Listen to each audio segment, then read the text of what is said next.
And welcome back, everyone. Welcome back to another week, another day, another edition of the WTL of World Team League 2023 Winter Codes Round 9, day number 1.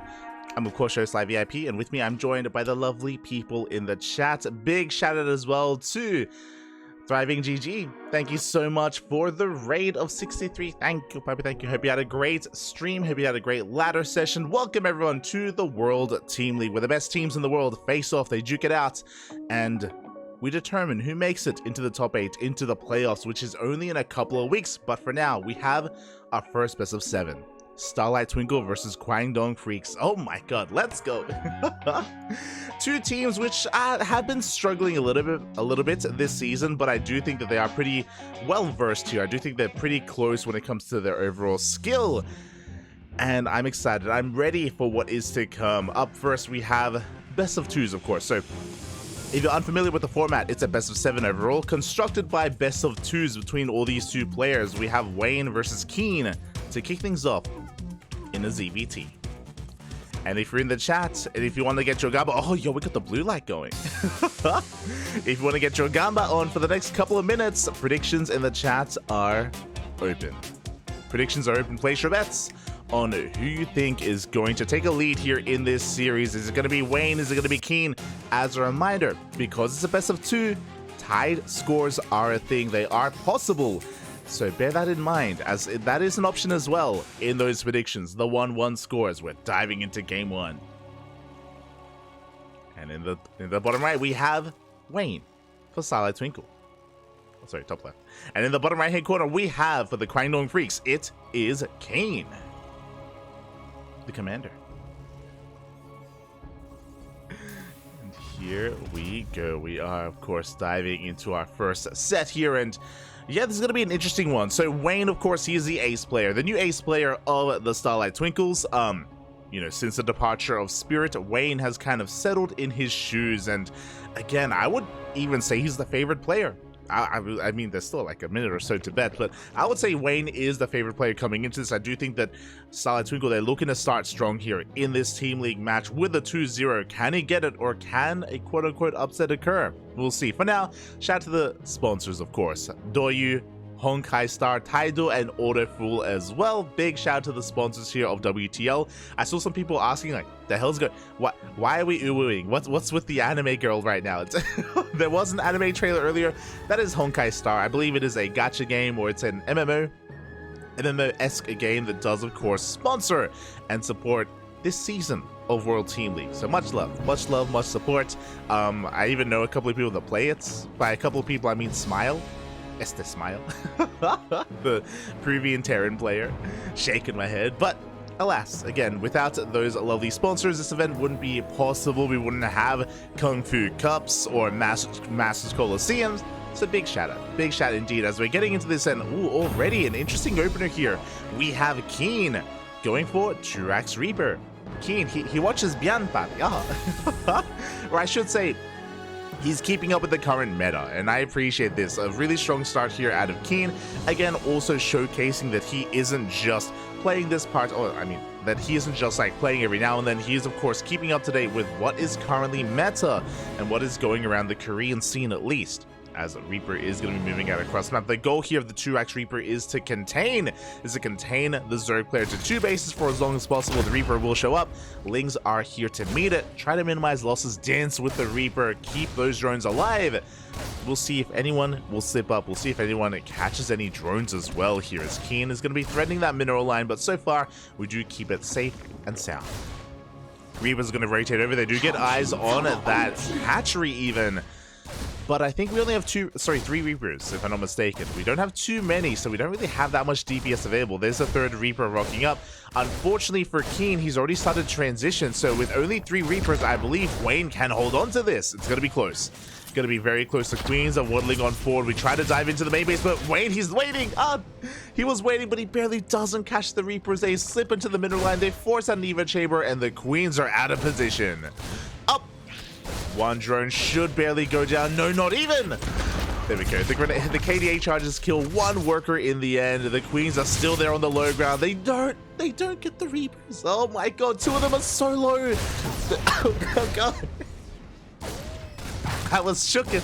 Link speed kicks in. We catch both Reapers. We get the final Reaper as well. All 3 Reapers go down. And for only 1 drone, a good trade. 1 drone and 2 links, but a very nice trade here for Wayne, especially considering that this was supposed to delay the expansion. This was supposed to delay the 3rd base, but it wasn't. It didn't even. And as a result, Wayne is in a pretty damn good position. He does confirm the follow-up here as well. He does confirm the add-on swap, which is an interesting variation. So this is going to be a 3cc 211 from Keen, but we did actually go for an add-on swap, so the Marine count is going to be a little bit lower in favor of these Hellions. We're going to have Hellions for map control, and the Marine count, the eventual stim timing is going to be that much weaker as a result. So an interesting, again, variation here from Keen. Oh my god, that's a 3rd Rax. We can't see it on the screen right now. Shout out to Moku, the observer. But we have a 3rd Rax in production, delaying the 3rd CC even further. We got 1-1 on the way. So again, really interesting build here at a Keen. So because he's delaying the starport, that means the double medevac timing is going to be that much later than it already would have been. Starport now on the way after the 3rd Rax. So very delayed drop play here, which shows us that we do intend on being very macro oriented. This also explains why we have these additional Hellions just for map control, just because Keen is going to be so late to actually be on the field because he's building up his Marine count even further to hit a 1-1 timing. It's going to be a later timing, but it's going to be a little bit stronger as a result. Now, because it's so late, again, that's why we need these Hellions to just try to keep an eye on things, make sure that there's saturation at the 3rd, make sure that there's no fast 4th base, make sure that we can keep the creep at bay. Otherwise, Keen would be in a lot of trouble. Otherwise, he would just relinquish map control to Wayne. And you'd never want to do that against a Zerg player. Already, 4th base is delayed. We get 2 creep tumors, we get a kill on a drone. Meanwhile, behind this, Wayne, he is setting up to defend against a 2-1-1. That is a single Evo chamber that is +1 carapace on the way. That is what you want, and that finishes up just in time for the double drop. A double drop that, again, is going to be coming a little bit later and not going to be as committed, and yeah, Wayne is still just trying to find his way in this game. As well, he does catch the Hellions! Keen, oh my god! Keen with a big misstep here, losing 2 of his Hellions, taking a lot of damage as well. Doesn't trade against the Lings too favorably here. 6 Lings for 2 Hellions. Again, a worthwhile trade for Wayne. He just keeps catching Keen off guard. It happened earlier with the Reapers, and it's happening here with the Hellions as well.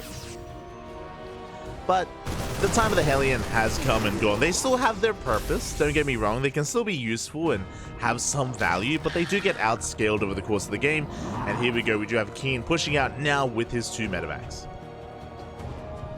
Here we go. Is going to be threatening a move out as he pushes out. As soon as he reveals himself on creep, Wayne, that should be his tell. That should be his trigger. Actually, even before that, he dives into the mineral line, goes straight for the SCVs. There are some Hellions in position, but only 2 of them. Good target firing here out of Wayne. Gets 3 SCVs. Gets the hell out of there as well. Once again, a good trade here from Wayne. Behind this, he's rushing into tech. So his 4th base was delayed, but he's going into an infestation bit already. Oh my god.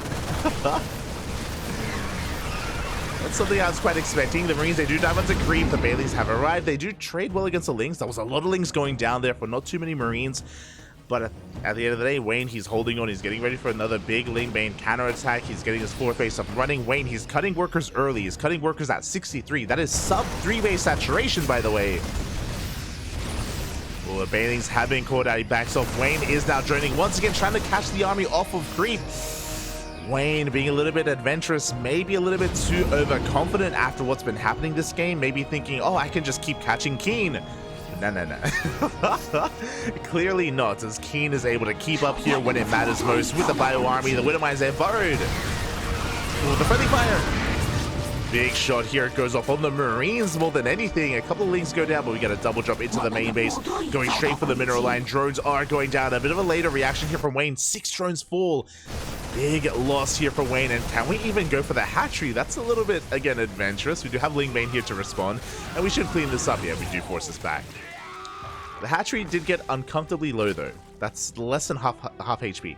That was a lot of damage to that hatchery. And thankfully, it's being morphed into a hive as we speak. Now, what's important, Keen just scouted. Keen, he just saw the hive, so he's aware that we're taking up even further that his opponent is rushing into Vipers most likely, potentially even a Ling Bane into Ultra. There's no Spire, there's no Hydrogen. Ultras would be the logical conclusion here for Keen to make and for Wayne to go for. We'll see if that's the case or if he goes in a different direction. But now Keen is being active, he's establishing his third base, he's got a 4th CC on the way. 4th CC obviously tells us that it's not a 3-base all-in, it's not going to be an 8 rags here out of Keen. He is looking to transition, get into a macro game, and there's that Ultra Cam that we were talking about. Again, because there was no other tech at this point, with the fast hive, it should be Ling Bane into Ultra. Now, there's a bit of a give and take here. Obviously, ground-wise, this can hit like a truck. Rushing into Ultras, mate, you can just have your way with the 4th or even 3rd base. You can break in, you can bust in. It's hard to stop, especially if your opponent doesn't have Ghosts. The downside, no anti-air. You're relying on Vipers and Queens for anti-air, and specifically to stop drops. Here we go, the mine drops are coming in. Good reaction so far. Ooh, only a couple of drones going down, 3 workers in total for 2 Widow Mines. We have another Widow Mine here into the main base. The medevac is going to go down. We're late to burrow.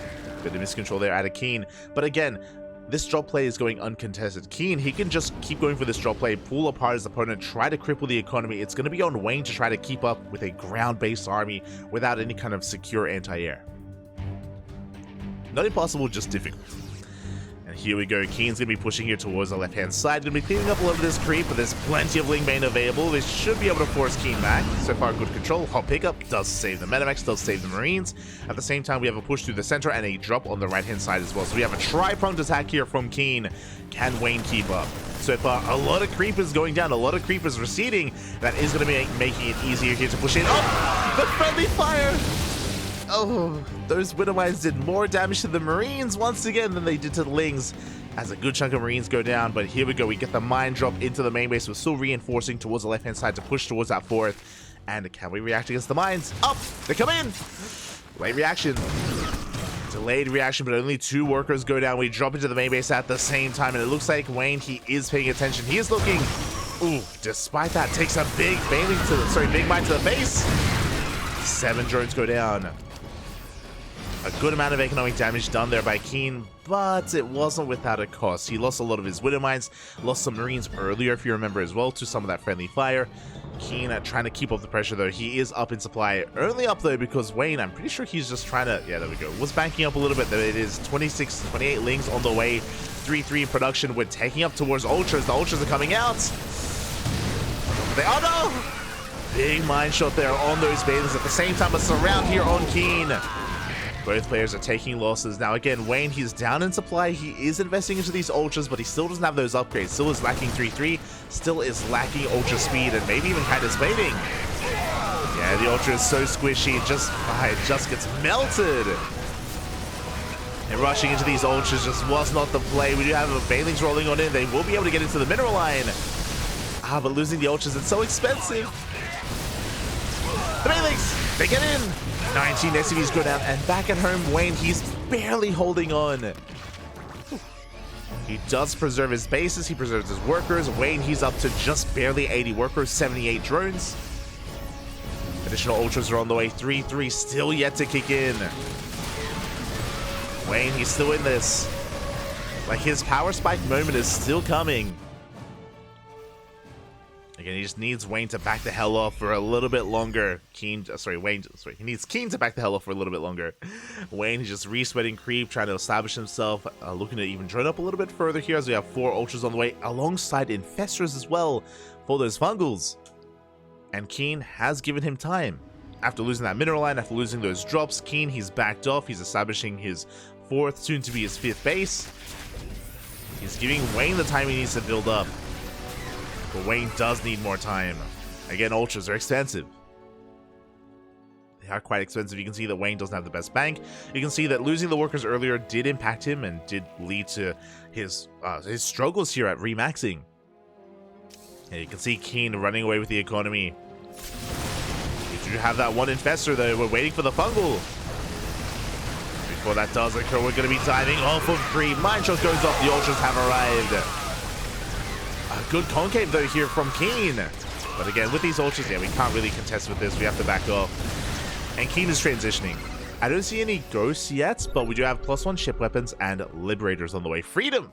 Freedom is on the way, so it's going to be Bio Mine with Libs. No Ghosts, which is, I'm sure Wayne is thankful for, but Liberators, they still reign supreme. They bully back the army. And we mentioned before, no anti-air. Very limited anti-air available here for Wayne. He cannot deal with those Libs, not easily. No Corruptors, no Hydras, very few Queens, no Vipers. That's a little bit surprising. The wall is not a wall. Lings are flooding into the natural waste. At the same time, though, Keeney takes down one hatchery. He's going for another. He's going for the 5th base. Lings across the map. They run into a wall of bio. They're not getting much done. And drones are going down. Both players are taking some big losses, but Wayne throws away so many Lings. And Wayne is being cleaned up. The Liberation has arrived. Freedom is here. And there's just too much freedom. Again, these Ultras cannot contest against this. We have a Spire on the way, but it's too little too late.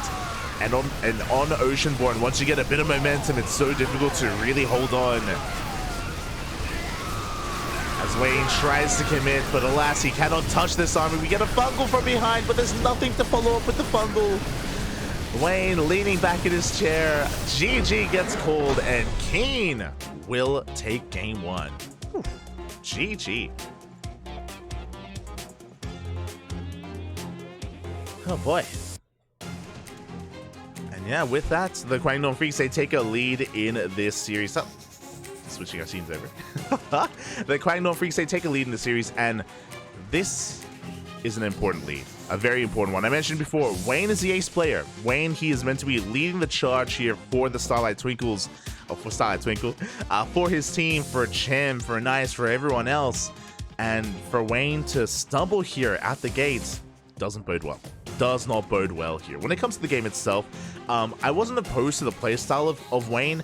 Unfortunately, he did lose a little bit too much to the mine drops. He also took a little bit too long to re-drone after losing workers, which did impact his economy. It did mean that he had a really hard time investing and cranking out those Ultras. Again, they're quite expensive, and if you're sub 80 workers, like it's quite a lot to invest into them. Likewise, props to Keen, you know, committing to his split pushes, trading well enough, causing enough havoc, and taking a lead. And now here we go in the top right-hand corner. We have the Starlight Twinkle, Wayne. And in the top left, we have his opponent. We have, with the KWANGDONG Freecs, Keen. Oh, there's cereal in the background. Let's go. Wayne going to be going for what looks to be a 15-15 opener here from Wayne. And this map makes a lot of sense. So to wind it back for us, a little bit more context, especially if there are people watching for the first time who may not be familiar with World Team League. It's a best of 7, yes, a bunch of best of 2s, and the way that this works is the starting map is predetermined. There's no vetoes involved whatsoever. It was chosen ahead of time by the admins, by the organizers. And when it comes to our players here, game 2 is loser's pick. So this is Wayne's map of choice, which makes plenty of sense. Equilibrium is the go-to map here for ZV Terran or ZV Protoss. Why? There are a lot of bases to be taken, relatively longer rush distance by ground, so you're going to be a little bit safer, and more importantly, the goal base. We've seen a lot of Zerg players here against Protoss, even at times against Terran, rush into the gold a little bit earlier. You can take it as your natural, you can take it as your third base, and you can defend it quite well here. We can see that Wayne, he isn't rushing into it as his natural, thankfully. That would be crazy against Terran, a lot more viable against Protoss, or even against Zerg, even in the ZVZ. But he can definitely take that gold as a third or even as a fourth base quite seamlessly without too much issue, and then he can reap the rewards of that gold and snowball out of control in the mid game. That's the goal, at least. For now, Wayne, he's just getting into his build, getting into his spawning pool. Queens are on the way. Remember, it was a 15-15, which means we're skipping Lings for now. We're going to be defending with purely Queen, and of course we delay gas mining as a result as well. So delayed Link speed. More often than not, when we get a 15-15 variation, because of the delayed link speed, a lot of Zerg players actually go into roaches. I'm curious if that's going to be the case for Wayne, where you just skip link speed, you bank up your resources, you throw down a roach one instead. You can be a little bit aggressive with it, you can get into the mid game with it, just defensively even. We'll see. But now the Reaper does dip into that natural. Going to be dancing here with the units. Remember, there are no lings, so we have to be very careful with our control. Thankfully, we do see Keen going for a, I mean, I've been focusing a lot here on the opener of Wayne, but when it comes to Keen going for a Rax expand, as opposed to the previous game where we saw a 2 Rax opener. 2 Rax opener, of course, was a lot more aggressive, and again, Wayne had a stronger early game, I want to say. But here in game 2, we see Keen going for a much more standard opener. Ooh, I say standard, a much more aggressive opener, actually. Looking at the production tab, Keen is going for a 1-1-1. So he is delaying his third base here in favor of a starport, so a very aggressive build here from Keen is going to be very in the face. The observer's just pointing out that starport as well. We're going for an add-on swap. Tech Lab is on the way, so it's going to be a Banshee opener. We'll see if we commit even further. This could even lead into something like a Banshee Hellbat push, for example, if you throw down an armory, depending on how aggressive and how committed Keen wants to be. This could lead into an all-in, or it could just lead into a delayed third base. Regardless, this opener of Keen needs to get damage done. The Hellions and the Banshees, they got some work to do. They do have some work to do. There it is. Cloak is on the way. Banshees are in production. Back at home, Wayne is none the wiser. He is yet to determine what kind of opener he's up against. I'm sure momentarily we're going to be seeing an Overlord going into the main, or at least fanning out Lings to try to get some scouting information. As for now, Wayne is in the dark, and oh, that is 4 Hellions into Cyclones. Papi. Okay. Here we go. So we're going for a Cyclone follow-up here instead. Overlord does confirm the lack of gases at least. But again, you can see that how aggressive this build is from Keen, right? Like he's going to have even more firepower alongside these Hellions with those Cyclones. Meanwhile, I mentioned before, usually when we see a 15-15, which is what we saw from Wayne, it leads into roaches, and that's exactly what we're seeing here. The reason for this is this is not a 2-base all-in. We can see that Keen does throw down a third CC, so it's a delayed third. He needs to get damage done, but a third nonetheless, so he's still going to be expanding. We're talking about Wayne's build again, because your gases are so late, because link speed is so late, usually it's just not worth getting link speed, so you just skip it entirely, just go straight to roaches. Now this can still lead into link speed later on with Ling Bane Roach, but for now, roaches and queens are going to be what Wayne has available here to hold on to his bases. And he's going straight into that lair behind this, most likely for roach speed. Meanwhile, Hellions and Cyclones are arriving on the right hand side. They're going to try to drag the queens over to defend, exposing the main base as the Banshee makes its way into the main. Drones are going to be going down. Thankfully, we do have a safety spore. Spores have been thrown down. Drones are going to be falling here. 2 workers in the main. Meanwhile, towards the south, it looks like Keen didn't commit. It looks like he just poked and then backed off. So far, he hasn't lost anything. That's what's important. He's killed a couple of workers, hasn't lost anything yet, should still be looking to be active. And there we go. He's waiting for the second Banshee. With 2 Banshees, we can one-shot workers. We could even try to pick off a Queen as well. And we'll see if Wayne can keep up. Again, the CC is still on the way for Keen. The third base is still on the way for Keen, I should say. Meanwhile, we can see our upgrades for Wayne. It's 1-1, so he is doubling down on Roach Ravager. No melee upgrades, so no Ling Bane. Not yet, at least. You can always get into them in the mid-game. But for now, we get another 2, 3, 4 drones. Oh my god. 4 workers go down. Queen's not quite in position. Keen getting a lot done. 6 workers.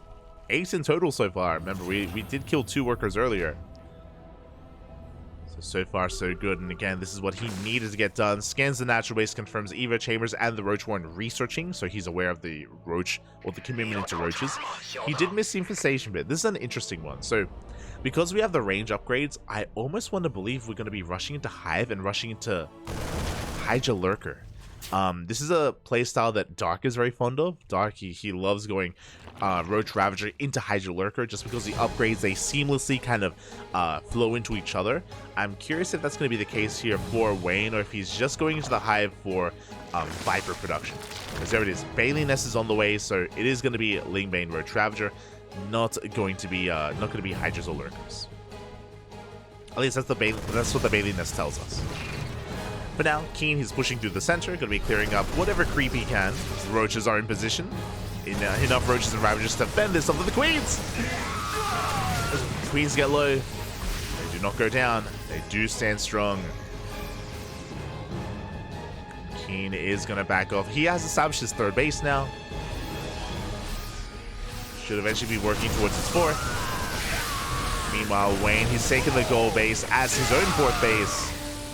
Driven up to 72. We're lacking a little bit in the workers, but because of the gold, it makes up for it.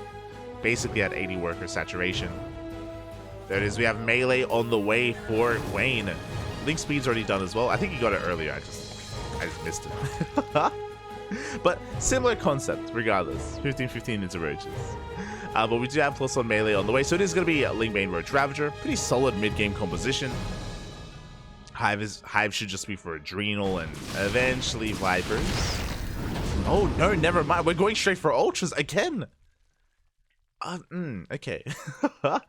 I kind of like this, I kind of don't. There's a bit of a give and take here. One, because we started with Roach Ravager, these Ultras aren't going to be as well upgraded. So there's a bit of a downside to this. The upside is that, as we do jump into the main base, we clean up the Lings. Go straight for the mineral line. The drones are exposed. Workers, they have to be pulled back. Overlords are going down so far. Very good trade here for Keen. Eventually, he will be forced out. Good trade nonetheless. But what I was getting at is, again, the upgrades, they don't lend amazingly to Ultras, but we have the gold. We have the gold base, so we have a boosted economy, so we can afford Ultras nonetheless. Just going to be a little bit weaker than we would have liked them to have been. There it is. Kindness Platings on the way.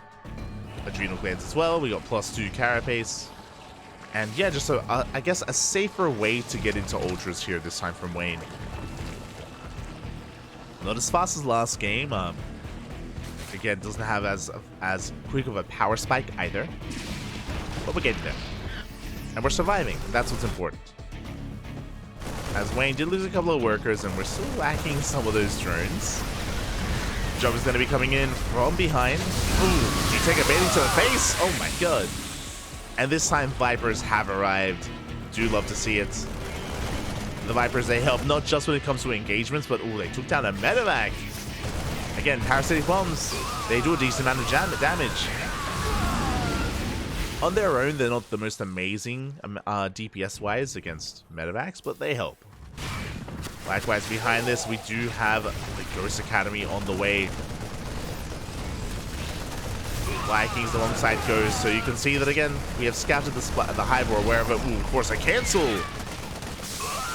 Keen all over the place, all over Wayne. Able to at least force a cancel on that hatchery on the 5th base. It's going to be restarted. Upgrades are kicking in. Keen getting his own 4th up and running as well. And we are maxing out. Both players are soon about to max. Again, you can see that compared to Oceanborn, because of how smaller it is, because of the shorter rush distance, like aggression leads into these committed pushes very quickly. Here on almost said Equilibrium, yeah. Here on Equilibrium, a little bit less so. Just because of how much larger the map is, we do cancel 2 CCs. We are gonna have to respect the army though, we will back off. So really interesting here that, as opposed to the previous game, Keen, he isn't really heavily reliant on Liberators this time. He's going for a Ghost Bio Tank. Here we go, we're looking at dive on the army. Good yoinks here on some of these tanks, but do we have enough on the ground? Ultra's trying to break through. Big Blinding Cloud, oh my god! Massive Blinding Cloud on the army, but we will have to retreat. And again, Wayne wanted to trade. What did he lose here? He lost a couple of Ultras. True. Oh, he lost 2 Vipers. That is not ideal. But he also lost a big chunk of his Roaches. And these Roaches, they're hurting him more than helping him. Wayne is maxed out, but the soup does lie. And especially when it comes to Roaches. So this is inflated supply. He needs to get rid of this just so he can have a more efficient army supply. That's the goal here for Wayne. But now we're going to be kiting. Oh, just getting one of those Ultras. But again, the goal here, we want to lose these Roaches. We don't want to throw them away, but we want to trade as best we can. Oh, we don't want to lose that Ultra though. That's taking a lot of hits. But here it is. Now the end game composition. Keen. It isn't just Ghosts anymore. Liberators. Liberation zones are on the way once again. The freedom. It's coming. Gonna have Libs, Tanks, Bio, Ghost, 3-3. Additional CCs as well. Keen just refining his army. Likewise, so is Wayne. Unfortunately, Wayne, he still has a couple of Roaches that he wants to get rid of. +1 air attack. Spire is done. This also means that Wayne, he can transition into Broodlords. Or, I mean, once he gets his upgrades going, once he gets his Greater Spire. Until then, we're diving in once again. We're catching some tanks. The Ghost Rider position. Keen, he was not ready for a fight. A lot of tanks are going down. And we're getting on top of the Bio Army as well. God, that spin was fast. We do break the tank line. We get on top of the goal base. And it looks like we will be able to break through again. Wayne Keen, he just barely wasn't set up for this. He was spread too thin. And just like that, we're breaking into the natural as well. It looks like Keen should be able to hold on, but he has lost so much. Another tank falls. Another Ghost is under threat as well. It looks like, again, we clean up the Roach Army, we clean up the Ultras, but we have reinforcements. We have another army already out for Wayne. And he's coming in with his Lings. Has to be careful not to overextend. But again, we got Lings on the way, Corruptors to help deal with those Liberators. You see Wayne just taking a lead in the economy. Something that I'm concerned by, now that I've noticed, Wayne, he hasn't been joining. There we go. I was like, he hasn't been joining. Wayne, he hasn't been losing workers. You can see that he's actually lost a little bit there. But I do think that a lot of that was just, you know, constructing buildings, spores, static defense, gas geysers, hatcheries.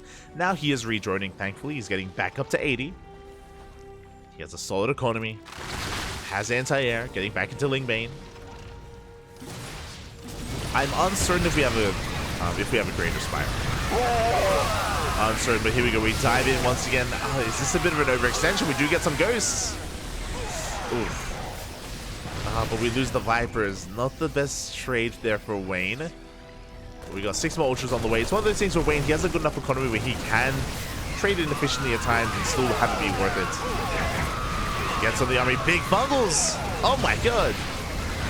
He looks down the Ghost, but there's no follow-up, so yeah, we run out of steam. We have to back off. The Infestors. Ooh, both Infestors go down. Big pickoffs here for Keen.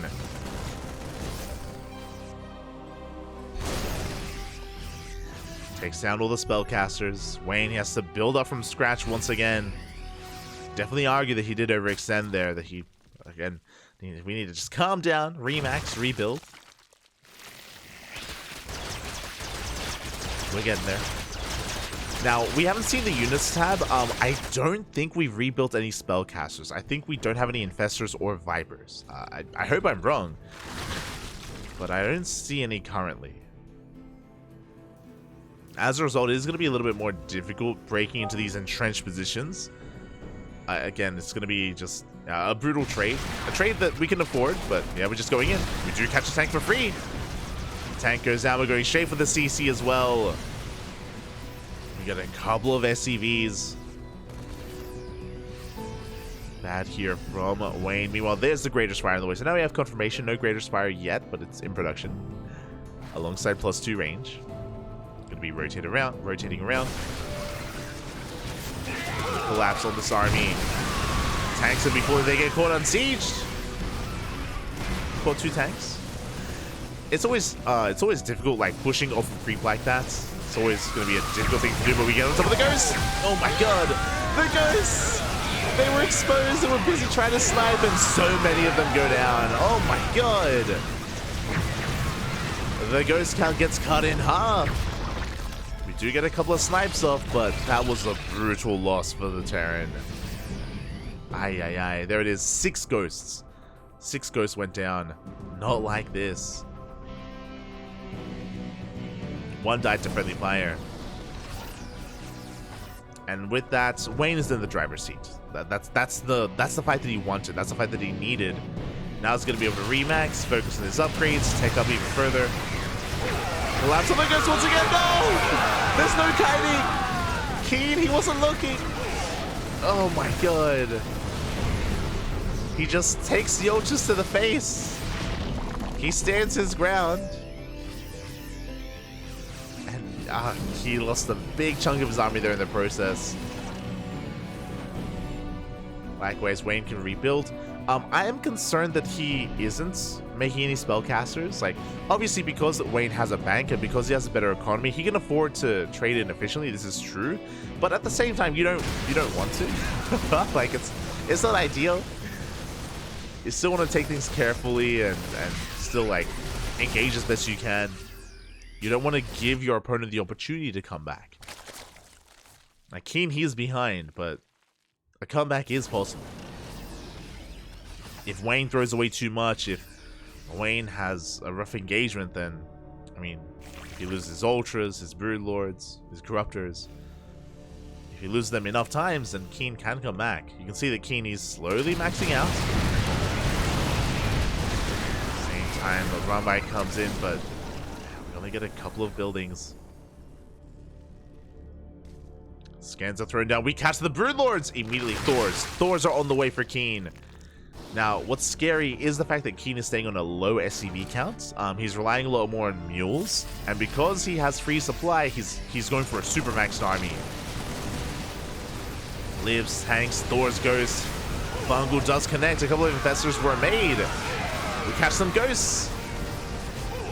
Overextension from some of those Ghosts. We can see Keen. He wants to try to get on top of those Broodlords. He's trying to force his way through. The Ghosts are a little bit exposed. But we are gaining ground. Edging ever closer. Are we overextending though? We don't really have that much anti-air. It's like when he reaches the Broodlords, what does he do? And he will back off. Keen does retreat, but you can see the army supplies are evening up. Keen is maxed out. Keen was trading well enough, absorbing blow after blow, and now he's maxed. Again, he doesn't have a bank, or doesn't have much of a bank, but actually has more of a gas bank than Wayne. Uh-oh. They have invested quite heavily here into these Broodlords. Looking to deny one of these bases, but here come the snipes. One Broodlord, two Broodlords go down. A third Broodlord as well. And a fourth. Here comes the Ling Bane, but Keen, does he have too much? The Ling Bane doesn't trade too well here. Crashes into some of the tanks. The Ling Bane goes down, and now we can go straight for the Broodlords. Keen, he's diving forward. He wants them. Good snipes are coming in. Ultra's trying to bypass the army. Trying to bypass the Libs. Ultras are going down. Keen, he's on the hunt. Does take a big blow to his army, but he wants those Broods. There's only 6 left. Yeah, 7 Broodlords have been sniped so far. We got another. But we're deep on creep. Please come in to reinforce. 2, 3 Ghosts go down. And Keen overextending heavily here. And he pays for it. A massive price. His entire army gets just annihilated. He's got a couple of Libs remaining. He's got 1 Thor standing. But his entire Ghost count was reset. That was brutal. Like, initially it was a good fight for Keen, but then he just dove too far onto creep, exposed himself, got surrounded, got swallowed up by Wayne. And because Keen had invested into a large army, that, again, does mean that he doesn't have the best economy to rebuild and remax. He needs even more time.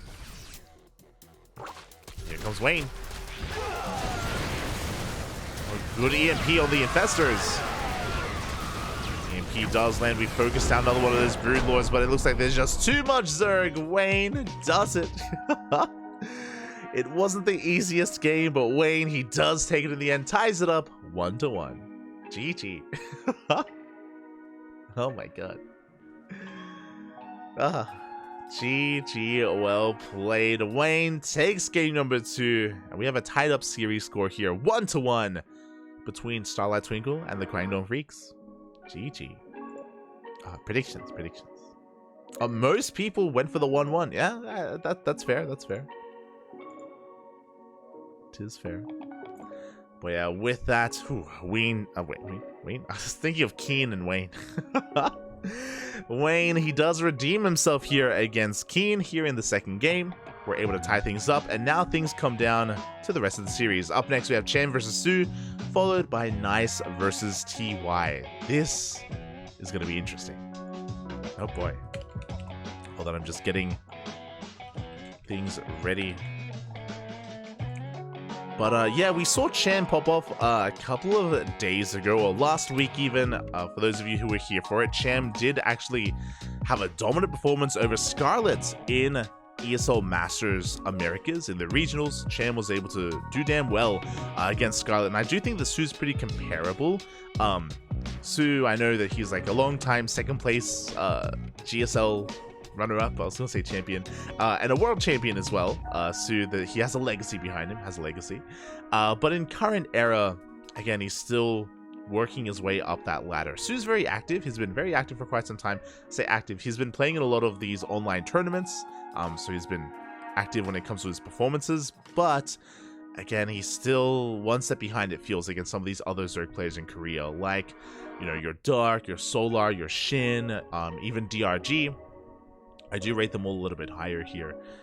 So I do think that this is within the realm of possibility for Cham to bring Su down. In their primes, I don't think I would be comfortable saying that, but in current era of StarCraft, I think it's going to be close. It is going to be close. So we're going to take a moment here to go on a very quick break. We're going to be heading off for a couple of moments here, getting ready for the predictions, and we'll be back with our next ZVZ. See you soon.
And welcome back, everyone. Welcome back. Whew, I was a little bit concerned.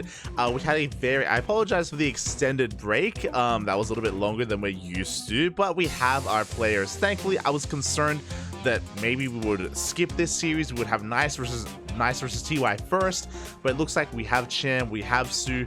There may have been some technical difficulties because we don't have the webcam of Sue, but we have our players. That's what's important. We have our players, we have our first map as well. It's going to be on Hecate, and here we go. In the bottom left-hand corner, we have a Starlight Twinkle. It is Cham. And in the top right, we have his opponent for the KWANGDONG Freecs. It is Sue. And if you're in the chat, predictions are now open. Place your bets. Place your bets in the chat for who you think takes the series, or if it goes for a 1-1 score. It's a best of 2, so there are 3 options available. Best of luck. Best of luck with your predictions as we're easing our way into game number 1 here of this ZVZ. I was mentioning earlier how Cham has been on fire recently. ESL Masters, the regionals have concluded, but in those regionals, Cham caused a massive upset in the playoffs and eliminated Scarlet from the tournament. Scarlet, who was in form, by the way, who is in form. So for Cham to take that series in a ZVZ, very impressive. Now we'll see if Cham can replicate that here on Hecate against Sue. For now, interesting opener. So Sue is going for a hatch gas pool, standard opener out of our red Zerg player. Cham is going for a hatch pool gas. An interesting slight deviation here from Cham with a later gas geyser with a faster spawning pool. This means faster lings, it means faster queens, delayed ling speed.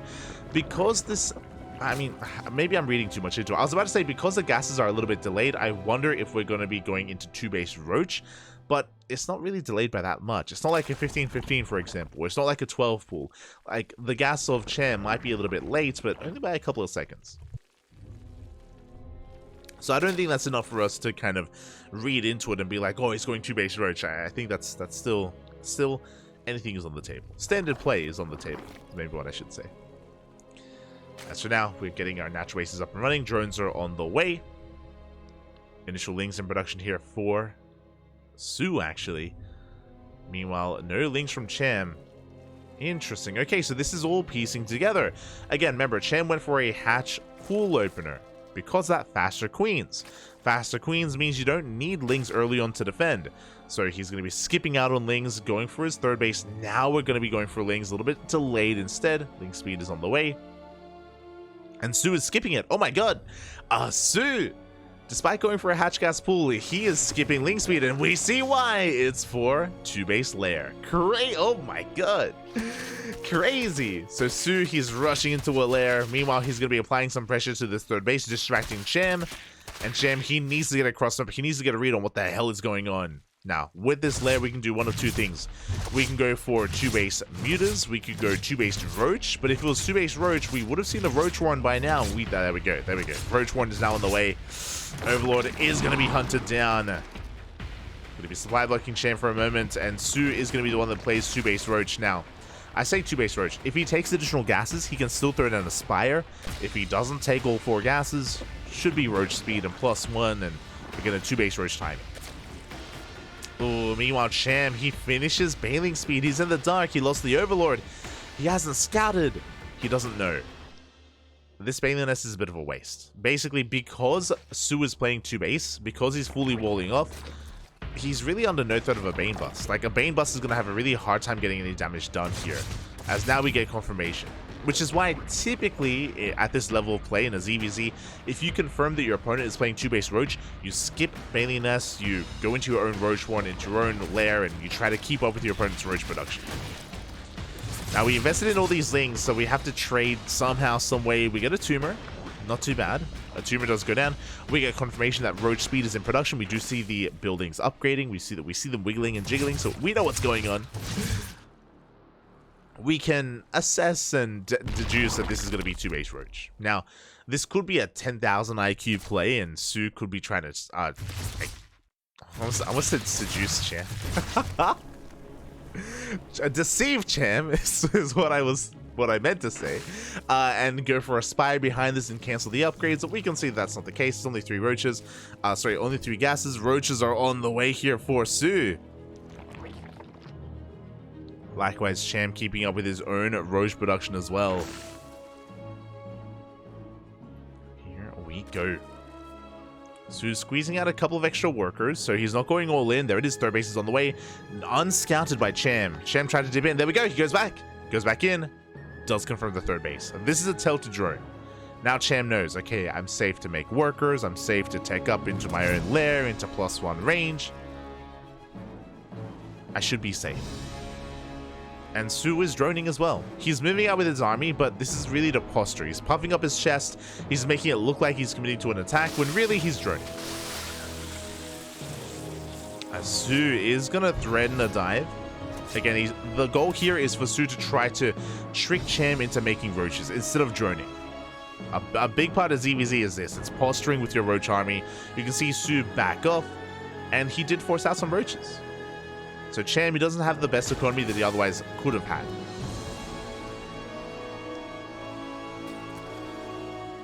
Again, the ebb and flow of ZVZ. Cham going to be throwing down a spire behind this. Let's go. Okay, Spire's on the way. Mutas soon to be in production. Su does have an overseer. So far has been denied entry into the bases. So far, no scouts for the time being. But there's still a long period. There's a long period here where Su can try to piece together what is going on. For now, we have +2 range on the way. So Su is going to be hitting a timing with 2-1, which is +2 range and +1 carapace. Oh, I'm loving the contamination there on the Evo chamber, delaying +1, thereby delaying +2 as well. Su throwing down a hydrogen. I wonder if he has sniffed out what's been going on. I wonder if he's scouted. Regardless, hydrogen is on the way, so Suhi will have access to anti-air, which means these mutas, they will not be a kill move. They will not be the end-all be-all here for Cham. They're going to be a good way to gain map control, but they won't end the game. Su is going to be droning from here. Likewise, Cham is still teching. There it is, 7 meters on the way. So far unscattered, but we have a couple of hydras being squeezed out as well.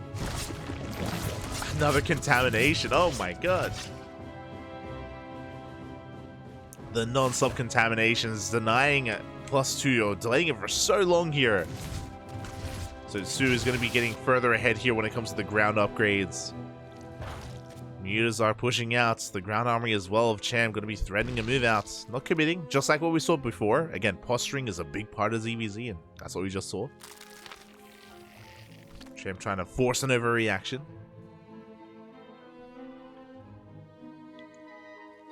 Oh, as the Mutas are amassing back at home, and finally we pull the trigger. We're going across the map. But again, this has been seen, and Su is mentally prepared at least. There we go. Hydras are coming out. They're already here with the main army. Oh, Cham, he tries to commit, but he's going to be bleeding out some of these mutas. That was not the best fight from Cham. That was not the play. Mutas go down. Cham threatens the main base, but gets forced back once again. He catches a couple of overlords. So we're getting some value at least. But here comes the counterattack. Here comes the counter push from Su. Roaches, hydras, +2 range. He has the upgrade advantage. Cham has the high ground. He does have that elevation, that defender's advantage working his way. But Su, he's going to be trying to force his way up the ramp into a concave. Oh my god. The mutas, they try to engage, but they force it back off. They can maybe catch some reinforcements. And they will. Trading out here against the hydras. The mutas coming in from behind as well. The mutas are going to go down, but so far we're doing a great job at soaking.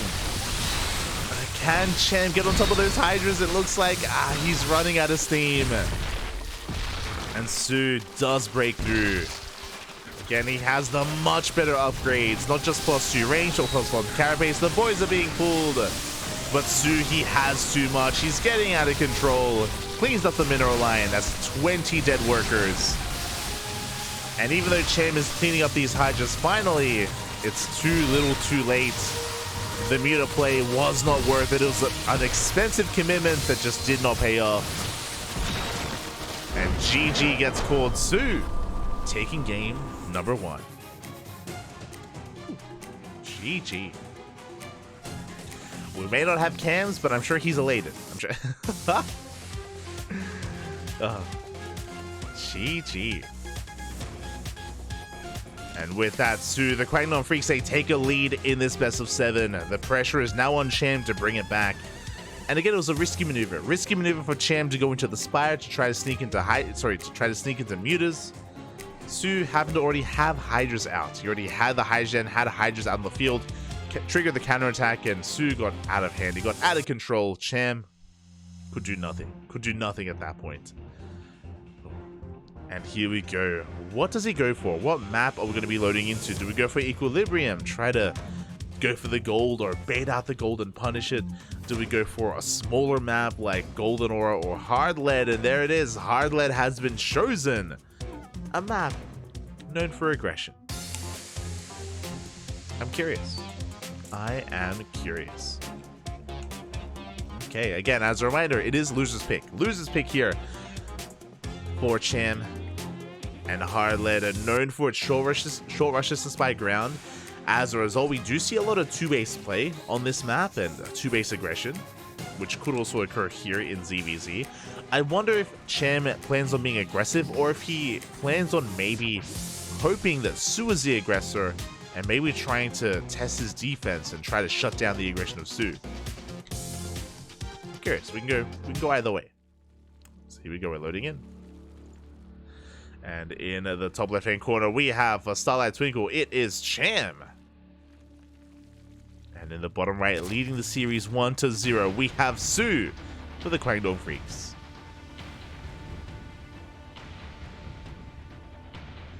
We go. But now, drones are being made, so no 12-full. No 12-full. I see Shiva Blaster in the chat. So seductive. I mean, yo, the Roach Warren and the Evo Chamber, they were doing their dance, okay? They were wiggling and jiggling. It was, they're so thick. Ay. Not like this. Look, my brain was thinking of deductive, and then yeah. Really, I was the one seduced. Not Cham. Oh no. Now though, we're getting into this, and so far hatch first for both players. Nothing too out of the norm. Su's going to be going for a hatch gas pull. Once again, Cham going for a hatch pull gas. So different variations of openers. So far, they're both doing the same thing that occurred in the previous game. Which means Cham is most likely going to be skipping his first 4 lings and going to be relying on queens initially and delaying his ling production. I imagine that's to be the case.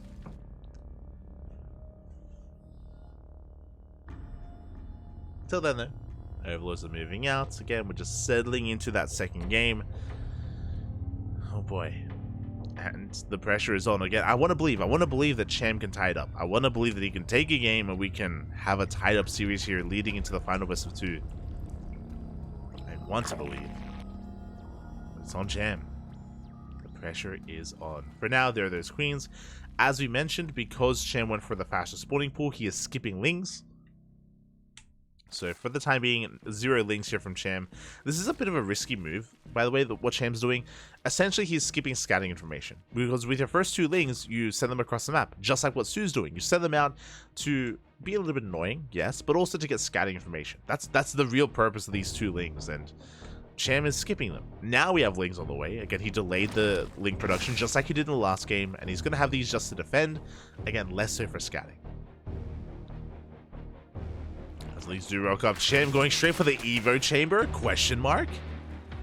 Okay. Cham, he is looking to spice things up. Are we going to rush into +1 Carapace? Are we going for a Roach Ling all-in? A little bit out of fashion, a little bit old school. I'm really curious. I'm really curious to see what Cham does with this Evo Chamber. Overlords being zoned away, almost hunted down. And there it is. It is not Carapace. It's Melee. Cham is link flooding. All right. I mean, I assumed that aggression would be coming out, and we have our dichotomy here. Okay, so Cham, he's going for a link flood, and meanwhile, Sue is going for 2-base Roach. And Sue is the one doing what I was suggesting. +1 Carapace. Okay.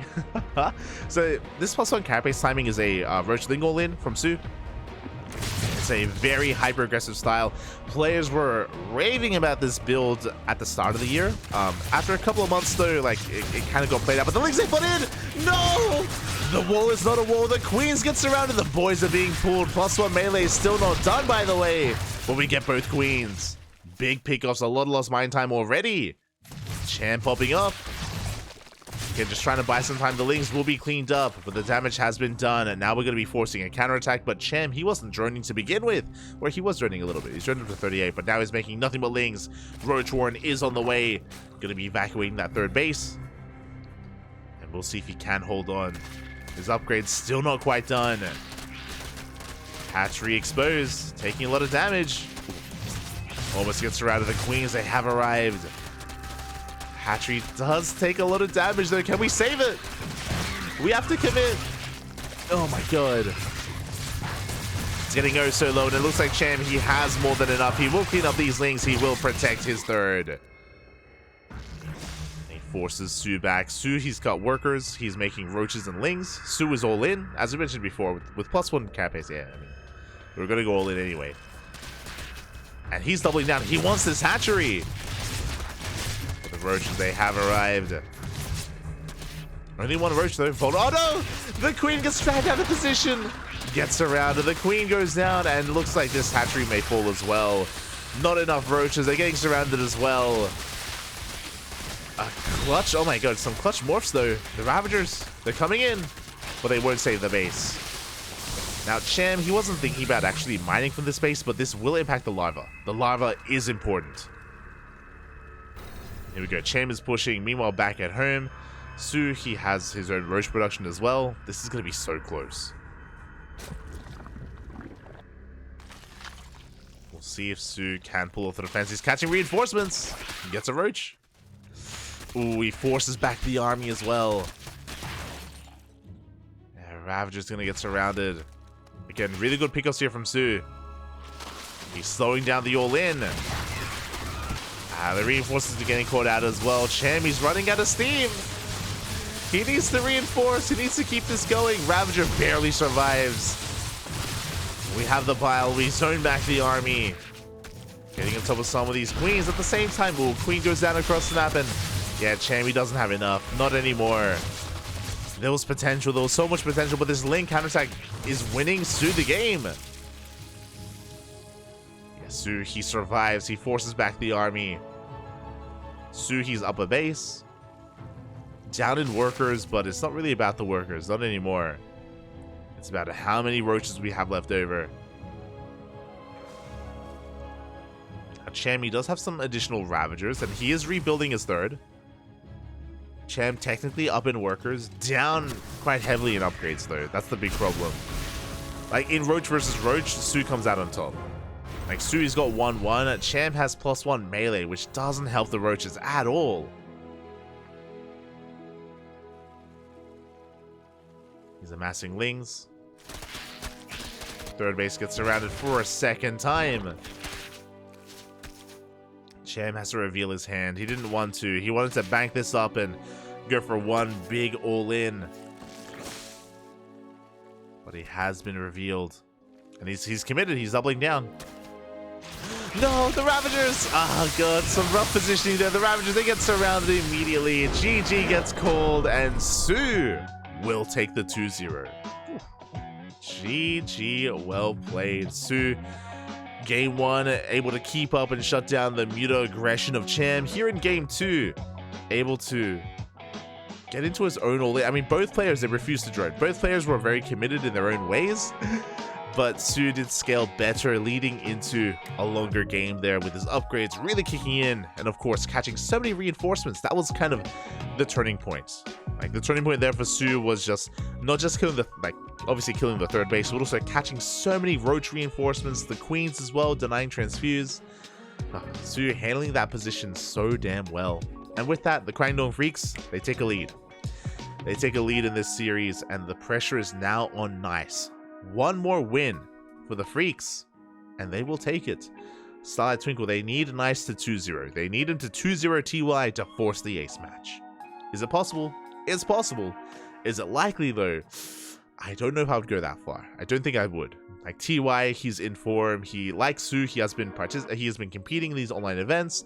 He's been doing fairly well in GSL, and yeah, TY, he is not one to take lightly.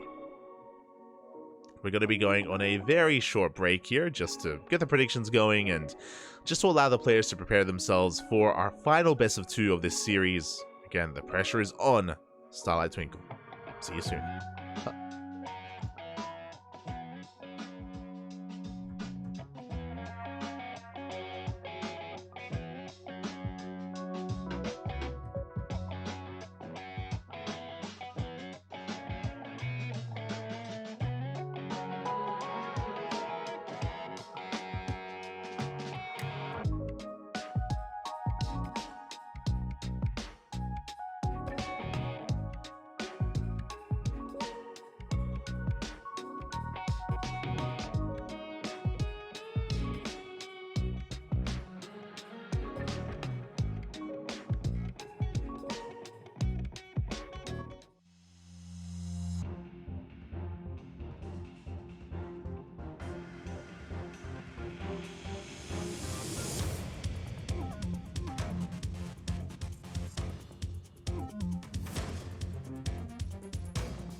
And welcome back, everyone. Welcome back to our final best of 2 of this series. And here we go. Predictions have been opened, and we're getting into our next game. In the top right hand corner, we have Nice for Starlight Twinkle, and in the top left of Equilibrium, we have for the KWANGDONG Freecs, TY, who looks like he just got out of bed. Also, hold on, here we go. The predictions are open in the chat. Place your bets on how you think this series will go, a 2-0 in either direction or a 1-1 score. Again, TY, this is the most degen we've seen TY actually. Did he really just wake up? No shot, mate. It's like 10 p.m. in Korea. It's like 9 or 10 p.m. Ay. But he's got the lights off, you know, he's in the position. The degen position, the gamer hours are upon us.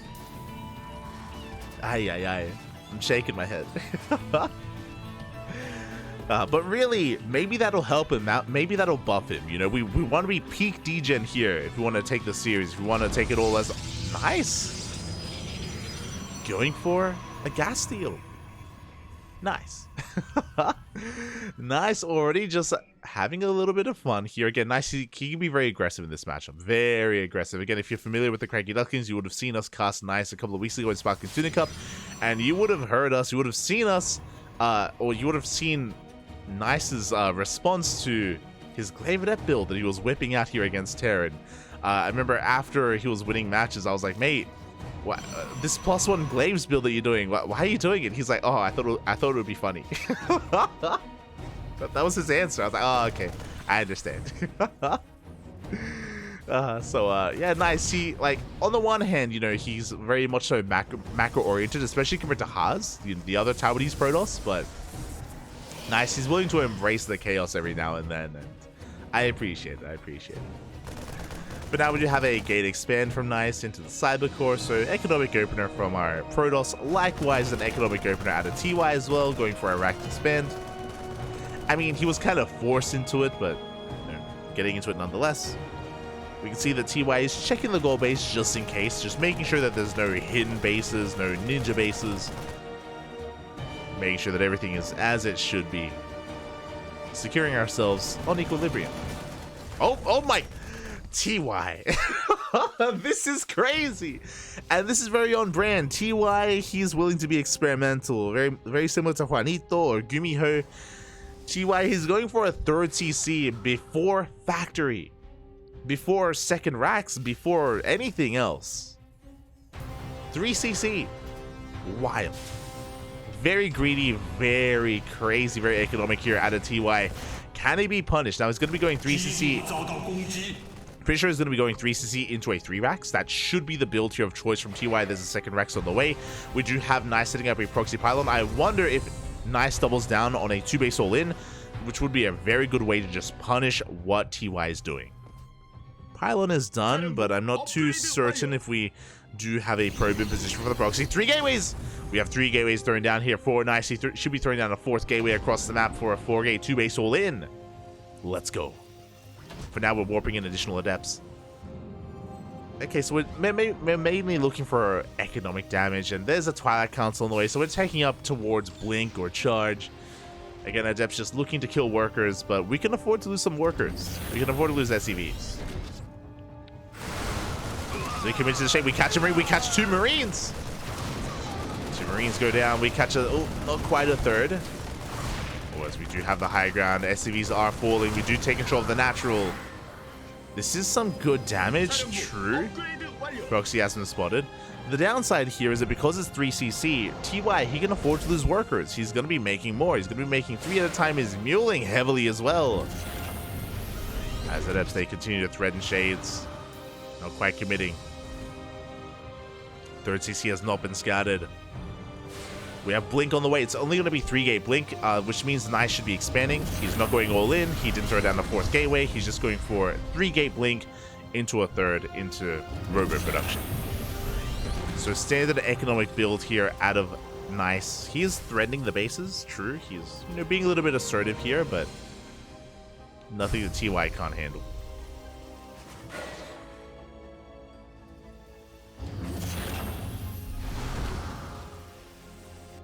Nice, just threatening all these shades. Stim on the way. We do have that 3-rack setup, building up the bio army. Now it looks like we aren't going to hit a timing with Stim. We could move out once Stim is done, but with the factory now on the way, it looks like we should be working towards a starport and towards a medevac push instead. But we'll see. We'll see when we do decide to push out. There's the bay on the way. 3rd base as well. 3rd base is going to be the gold. I love it here. Okay, so Nice taking advantage of his map control. He is containing his opponent to 2 bases, and why take a 3rd that isn't a gold when you can just take the gold itself here on Equilibrium? Scan reveals the tech. Does reveal the Blink that's on the way. Army is pushing. We are hitting a timing with Stim. Stim is going to finish up, and we are pushing out across the map. I mean, across the map. We're pushing out to clean up the pylon. Yo, we're taking the fight. Taking the fight to the Marines. Marines do go down. So will the pylon. For now, Nice not too concerned. He is going to retreat. Getting his 3rd base up and running. Colossus production has commenced.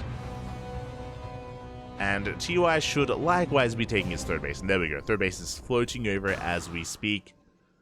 Is going to be taken. But Nice is taking advantage of the gold. So even though TY has a much faster 3rd compared to a normal TVP, this is true. His opponent has a gold base, so that kind of does even things out when it comes to how greedy our players are being. But here we go. Army steaming across the map has been spotted, has been confirmed. So far, good control out of Nice, not really losing much of anything. His first Colossus will arrive in time. And TY is going to back up. He's waiting for his Metamax before he commits to any kind of major timing. Stim is on the horizon alongside Concussive Shell. And now with Metavax, we can push. We can be a little bit more free with how we stim. Earlier, every stim counted. Now we can sustain ourselves. As we move out, Nice does spot the army. He's going to be ignoring it. He's going straight for the 3rd. But we have reinforcements. We have Marauders. We have Marauders to defend. 1 Marauder goes down. Ooh, good blinks. So far, not a single Stalker. It does get picked off. Nice, gonna try to get the hell out of here. TY is stimming on forward, trying to chase him down. And he does force a recall. Recalls just in time. 1 Stalker falls. Whew. That was close. 1 Stalker for 1 Marauder. It wasn't just that, though. It also forced the entire army to chase. I'm sure that TY wanted to hit his timing. He wanted to move out with +1, but he has missed that timing. Now the Colossus cannon is getting up and running. Extended Thermal Lances has been completed as well. Nice. Looking strong. But it does come down on the engagement. Gonna try and take control of this Zamaga. Does run into the army. Army has been spotted. Nice. Getting in position. I'm hoping we have some shield batteries. There we go. 2 shield batteries are on the way. We have some sentries and force fields, 2 colossi, soon to be 3, double forge, Templar Archives. We are teching hard. Taking up into 1-1, taking up towards Storm. Archons. I'm hoping Storm, but we'll see. Could just be for Archons to get into Disruptors. Definitely. Oh, no, there it is. There is that Storm. So, Colossi with Storm, you love to see it now. Thankfully for TY, because of his economy, he is just snowballing out of control, and he's also taking up quite quickly as well. What do I mean by that? I believe the Ghost Academy is now done. Yep, there we go. First Ghost is already out, is spotted by the Observer. Vikings are coming out as well. Again, a big reason, even though we haven't had a big fight, a big reason as to why TY he's up 20 supply right now is because of the better economy, is because of the faster third. And now he's pushing. This is going to be a difficult defense without Storm. And thankfully, Nice has eyes on the center of the map. He has the Observer, he sees the lack of move out, he sees the positioning, the posturing. Disruptors are on the way. It's good. Again, it's all going to come down to positioning, storms, purification novas. We need it all. In 10 seconds, 5 seconds even, Storm will be done, and we will have them. But likewise, we have the counter EMPs. Ghosts are with this army.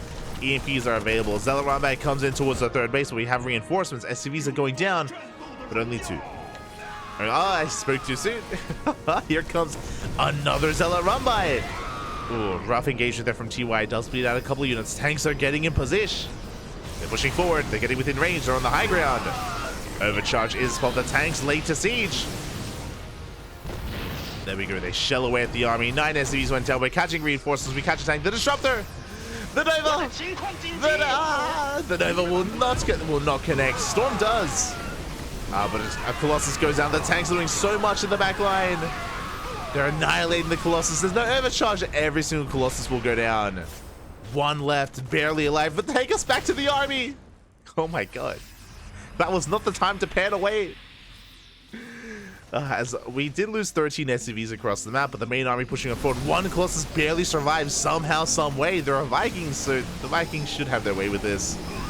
Yeah, the final Colossus goes down. Nova goes off.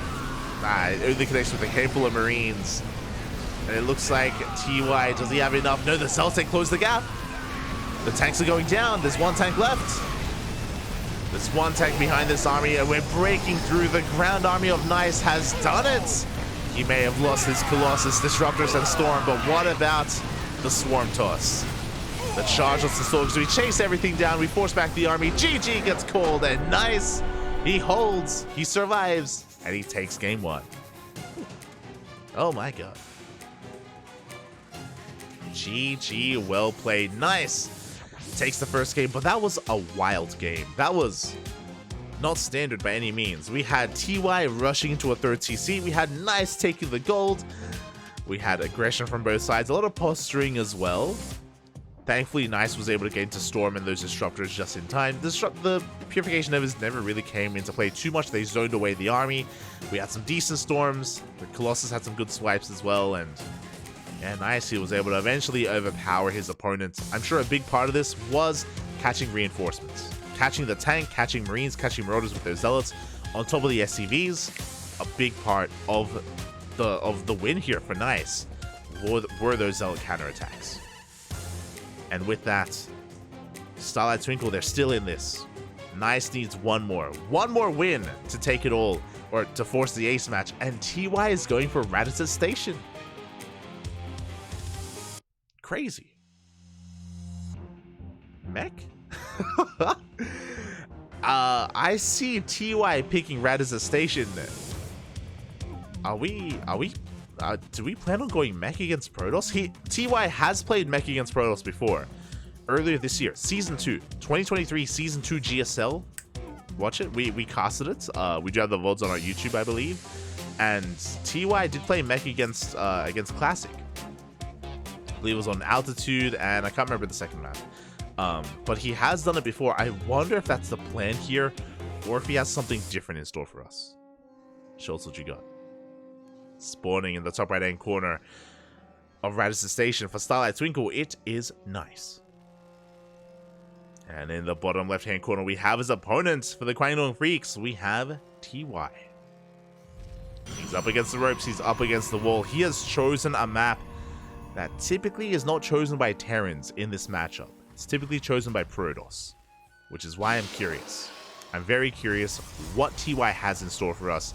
TY, he has a big brain. He is very unique when it comes to his builds. Very exploratory. So my eyes are on TY more than anything. Meanwhile, as we get into this, we can talk about the map itself. Radisson Station does have a pocket base, so you get a secure 3 and even 4 base setup. The 4th base is very secure as well because we have some some pretty brutal choke points leading into it. So more often than not, this leads into the mid game and into late game scenarios in a lot of matchups in ZVP and PvT, and even in some mirror matchups as well. So that's also why I'm, again, curious as to the reasoning for this mapping.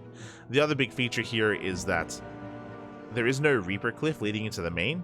You have to go into the natural first, then into the main base, and you have to go through the ramp instead. So it's actually very difficult to scout as a Terran. When we do see when we see TVP on this map, we see oftentimes Terran players, they skip the Reaper, and that's exactly what we're seeing here. Marine first, which makes sense. We just spoke about it. There's no Reaper Cliff. There's no way to scout with the Reaper early on, which is another reason why this map is disliked by Terran players. So we're going Marine first instead. And we have an SCV out on the map. Hello. We're scouting for now, but I'm curious. Okay, we're getting into a 1-1 opener. That is a factory. Okay, sorry. It is going to be a rack expand into the factory. My brain missed the CC for some reason. So, economic opener at a TY. I'm curious if we're going to be proxying a starport. This SCV, there's something up with it. Something amiss with this SCV. But now it's going to be hiding over on the right-hand side. We do have a Stargate opener here out of nice, which makes sense. Sky Toss is very commonplace here on this map. We have seen Protoss players rush into Sky Toss against Terrans on this map as well. Not unheard of. And there it is. It is going to be a proxy starport. Now, you may be thinking, hold up, isn't it better to proxy the starport outside the pocket base? True, that is closer, and you can potentially get more damage there.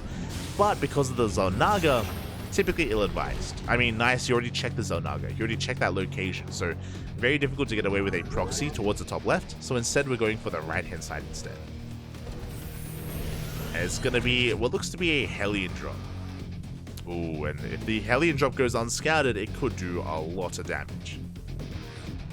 The other option is Hellion Lib, but there it is, medevac is on the way.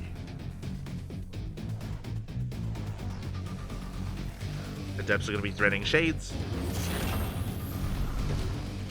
Threatening that natural base. I do get eyes on the Hellions at least. Oracle, ooh, Oracle first. Not Phoenix. Oracle is going to be going across the map. Phoenixes are on the way, but there's going to be one. Nice, he's not aware of what's going on. It takes 3 Hellion shots to one-shot a worker, by the way. 3 Hellions.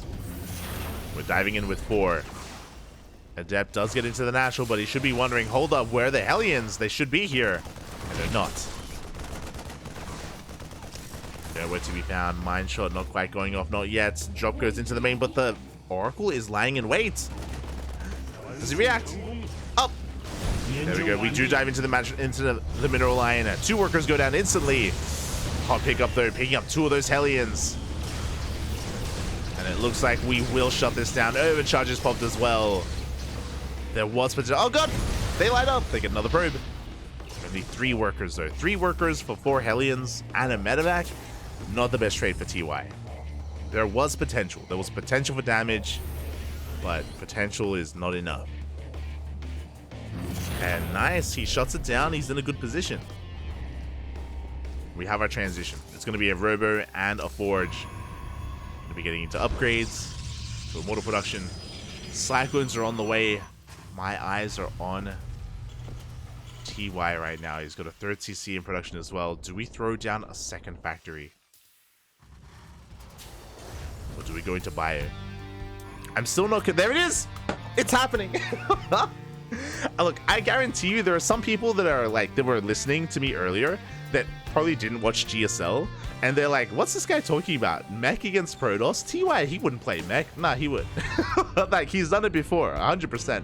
And this doesn't surprise me. As soon as I saw Radis Station, I'm like, it has to be Mech. That's the only logical conclusion. And there it is. So, TY, it makes sense why he picked this map now. He is going into Mech.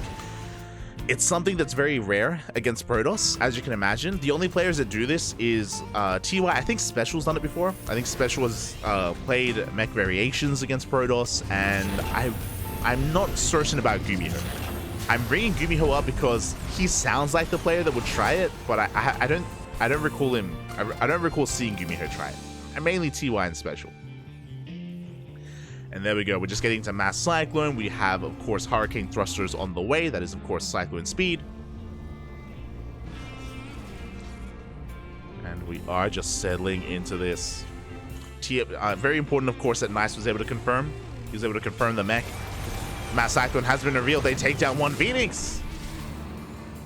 One Phoenix already does fall. Good pick off here from TY. Double armory on the way for those upgrades. Now that the mech has been revealed, we should be going for a Chargelot Archon Immortal based composition. I'm curious how Nice approaches this. Ooh, Mind Shot goes off. Big connection there on that Phoenix. But I'm curious because, on the one hand, there is a really secure way to deal with this army, and that is Chargelots and Immortals. You can just annihilate any kind of mech army. But I imagine that Nice doesn't have a lot of practice. That's the thing. Like, you don't typically play against this that often. So there are some Protoss players that will be caught off guard and they don't really know what to do in this situation, or they're not well practiced and they're not well versed, and you know, they can make mistakes as a result, just because they've kind of been in this situation in a very limited amount of times. Here we go. Scan into the main base. Let's confirm the forge, the rover production. Not quite seeing the bay. Additional factories are in production as well. We're going Tank Cyclone. So Cyclones for map control, tanks back at home to fortify ourselves, to defend. And eventually we should be transitioning into like a Tank Thor Viking kind of composition. Or Tank Live Viking even. But for now, the army has arrived with one Colossus. Nice is pushing out. Oh, but there are a lot of tanks. That's a lot of tanks in position. Yeah, we have to respect that. Oh, Phoenixes are going down. A big loss here for Nice. This was not the play. The Colossus goes down. Oh my god. And this is what I was speaking about. Like, there are a lot of players, like a lot of Protoss players out there, they just don't play against mech. It's just not really a thing that they're practiced in. And this early push from Nice, I liked the idea, but as soon as he saw those Colossus, he had to get the hell out of there. Like, sticking around was not the best move, and he overextended. He lost his Phoenixes. He lost his first Colossus already. And TY's ahead. Charge is on the way alongside a Templar Archive. So Charger Archon is going to be what Nice tries to transition into, but he's vulnerable. He's very vulnerable at the moment because of how much he already lost. See TY just getting ready. Securing his position, turrets, sensor towers. Fourth base on the way, planetary as well. 1-1 upgrades about to kick in for the mech army. Continuing to double down here on Cyclone Tank. And so far it's been working well. Meanwhile, that's a second Stargate on the way for Nice. He may be thinking about Skytoss, and I think that's the right call. I do think that Skytoss is what you want to get into eventually. But the reality is that because of the earlier losses, TY is going to push first. And even if you throw down a fleet beacon, TY should be hitting before we really get into any kind of notable Skytoss composition. Until then, Immortals are on the way. I think more than a second Stargate, I would like a second Robo. Like, double Robo Immortal production would be ideal. Right now, Nice is kind of lacking with his ground army. And here we go. We're pushing. We're getting ready for that move out. At the same time, Prism threatens a dive, but we have turrets in position. Widow Mines are repositioning as well. Liberators are on the way. So we were talking about that Lib tank earlier, and yeah, that's what's happening. Lib tank, Cyclone.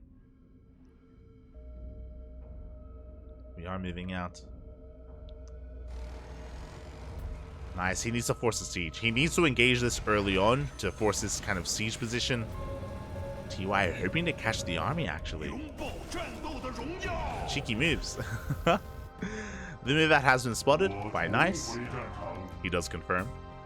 But can he do anything about it? Because that is just so many tanks. Oh my god. TY, he's maxed out. He's pushing. He's going to be pushing into a wall of zealots. Here we go. We come in from the flank. We come in from the side. Going to try and force some friendly fire even as well. The first half of tanks are going to be going down. We come in from behind as well. But this wasn't the best time to attack. We do close the distance though. The zealots, they just wreak havoc, and you can see how solid, how damn good zealots are against mech.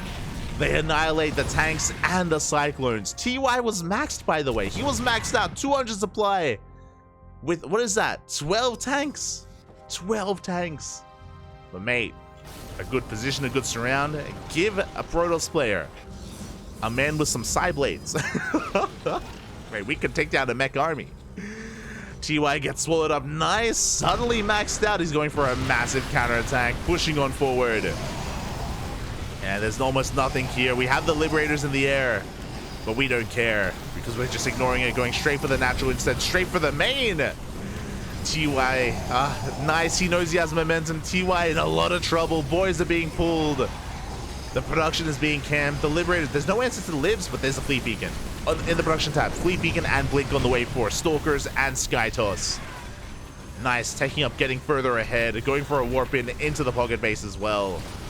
42 SCVs have gone down. And Nice, he had to 2-0. He had to 2-0 to force the ace match, and he is looking to do that. Man, Starlight Twinkle, they're not going down, not that easily, as Stalkers have been morphed in. Shut down more workers. GG gets called, and Nice will take the 2-0, taking down TY and forcing game 7. Let's go. And I was worried. I was concerned. I was very concerned for Nice. Wait, mate, when I saw TY max out with like a massive line of 12 tanks, Cyclones as well, with Liberators pushing out, I thought it was over. But Nice, he was able to engage out in the center of the map with a pseudo surround. It was a little bit mistimed, I will say, but a surround setup nonetheless, and we were able to catch the army for a moment unsieged, for a moment out of position, and in that moment, Nice snowballed out of control, which means we have an ace match. I'm curious, did anyone predict 2-0 for Nice? Oh, a decent amount. Okay, the people, they believed. They believed in the power of Nice, and with that, we have an ace match. And I'm gonna need a moment here for the predictions. Hold on.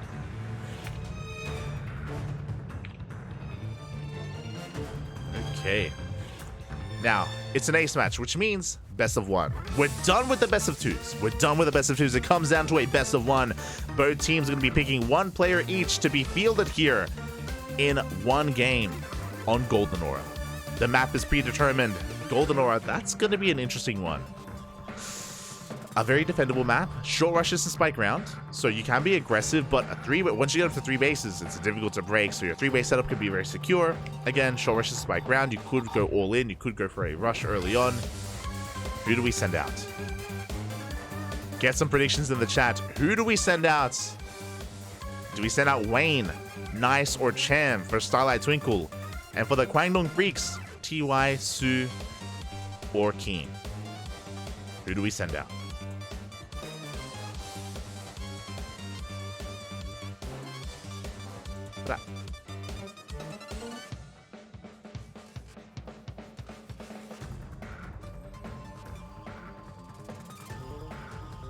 Catching up in the chat.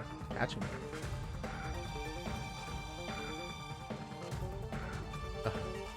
But yeah, do we have anyone brave enough to guess? So who would you send out if it was up to you to decide who gets fielded here in the ace? I've always been saying it. I do still stand by Wayne being the ace player. So Wayne would be a logical choice here for Starlight Twinkle, but at the same time, if Nice is on fire, if Nice is feeling it, Nice could come out instead. He could come out strong here, especially on Golden. Now that I think about it, because of the map, I kind of like a Nice pick. I would like a Nice pick here on Golden Aura. I could understand a Wayne pick, but I think I would like a Nice pick a little bit more here. Curious. I guess it also depends, who do you think and who does Starlight Twinkle think is being fielded, right? What kind of matchup are they expecting? Who comes out? Su? Su was the best performing player so far for the KWANGDONG Freecs. So Su would make sense here as the ace player. Unless they have someone else lying in wait. This is something to bear in mind, that for the ace match, you don't need to field a player that played. You can field anyone on your roster. You can send out Armani, you can send out Stats, you can send out I'm sure there's another player on the KWANGDONG Freecs that I'm not thinking of, but like Armani and Stats are also viable options here for the KWANGDONG Freecs. Alive? Is Alive on the Freecs? But yeah, they could be fielded as well. So that's also something you have to bear in mind. Something you have to kind of calculate here and how you approach this. Who's it gonna be? Who is it gonna be? I'm gonna blindly say, is Stats available? I'm gonna say Nice versus Su.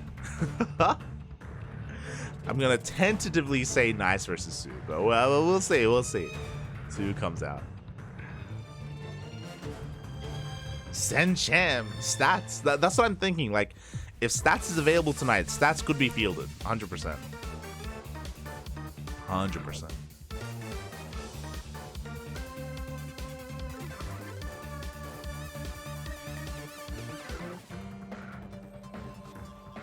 Outside of that, Cham wouldn't be a bad choice. I do think Cham was a little bit unlucky in his series against Su. I still think he can take Su in a series. Just had a rough showing, and if he's not feeling too hot, then it would make sense for him not to come out.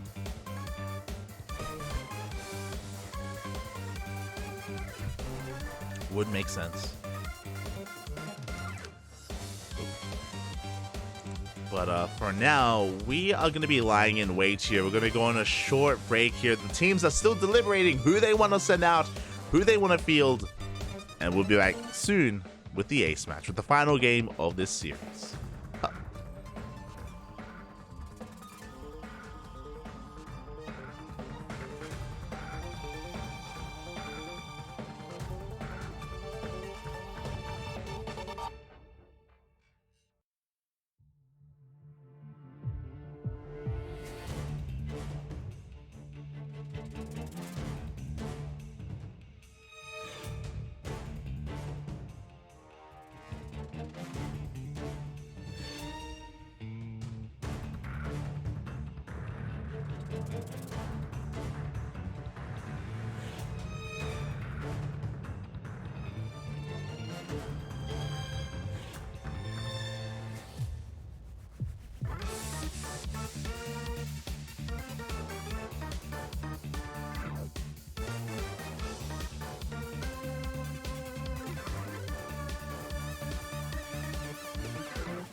And welcome back. We have our ace match in the top left hand corner. We have Nice for Starlight Twinkle, and in the bottom right, we have for the KWANGDONG Freecs, it is King. Oh my god, we came back quickly. I apologize. I was dying, Papi. I was dying. If you're in the chat, predictions are open. Best of one time. Best of one ace match is upon us. We have decided. I am all on board for the Nice pick. The King pick is a bit out of left field. I'm curious if maybe TY makes sense. TY, he had a shaky performance earlier. Keen, though, feeling confident, and Commander Keen, he is the team captain. Keen, he is the captain of the KWANGDONG Freecs, so the commander has risen here. He is taking charge. He's going to be leading his team to victory. Or at least, we hope so. We'll see. Nice is no slouch, as we already saw. He 2-0'd at TY. Can he take down Keen as well? We're here to find out.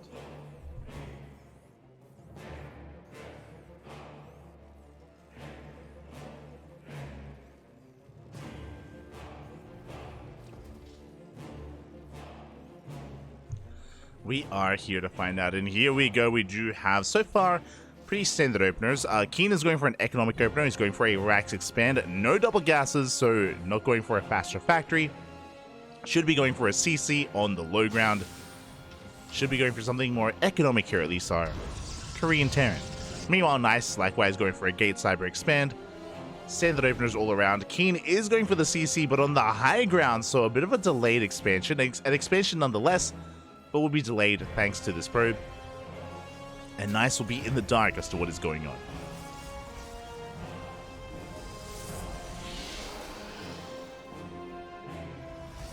Here we go. I see in the chat, maybe the reason why he comes out. I mean, also stats may not be available. Stats may not be available. And again, Keen, he is the team captain. You gotta lead the charge one way or another.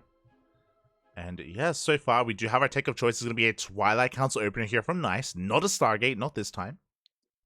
Gonna be that Twilight Council. Reaper, he dips in. Ooh, does dip out. Nice, able to deny the scouts. Keeping Keen in the dark. As Nice should be working towards a Blinkstalker based opener. Meanwhile, Keen getting into his 2-1-1 setup, into his eventually 3-1-1 setup as well. So everything's looking very standard here out of Keen, outside of the fact that, again, he does have a delayed expansion.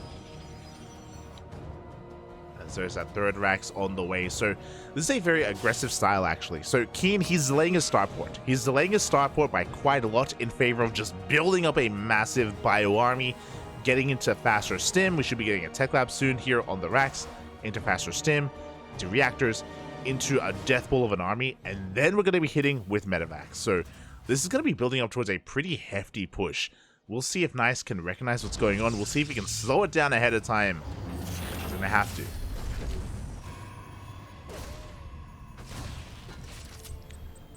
Here we go. We have that eBay on the way. Going to be for that +1 upgrade. Again, only a singular eBay because, again, this is just a very committed attack setup here from Keen. Still a ways off, but we're already building towards it. Back at home. Nice at getting into his robotics facility. Getting into the rest of his tech. Should be working towards a third base momentarily as well. I believe he only went for a 2-gate opener, so should be 2-gate blink into a third. Cyclone has arrived. We dive on top of the Adept. Shield battery! Shield battery is not done. The Adept will go down. But thankfully the rest of the Stalkers do arrive. We're going to be able to shoo away this Reaper, shut it down, and force back the Terran.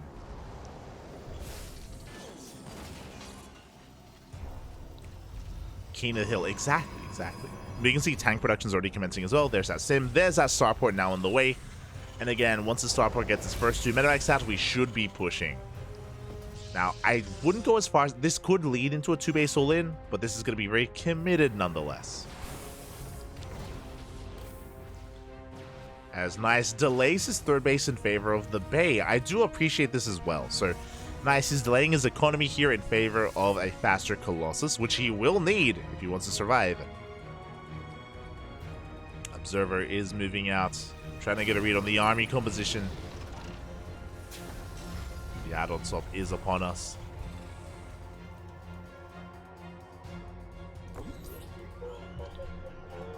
Even without the add-on, actually, we have the first medevac on the way.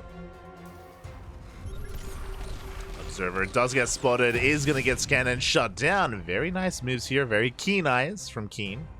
You'd love to see it. And we should be building up towards that eventual push. Meanwhile, back across the map, Nice, he's going for his third base. Again, it's a delayed third in favor of Faster Colossus. First Colossus is in production. And this first Colossus should come out just in time. Meanwhile, Keen isn't going for a push yet. Going for some drop play. We have one medevac drop here on the right-hand side. Stim and combat shield still on the way. We're going to be building up a little bit longer here before we move out. Just relying on some harassment here first with that first drop. He is making its way across the map.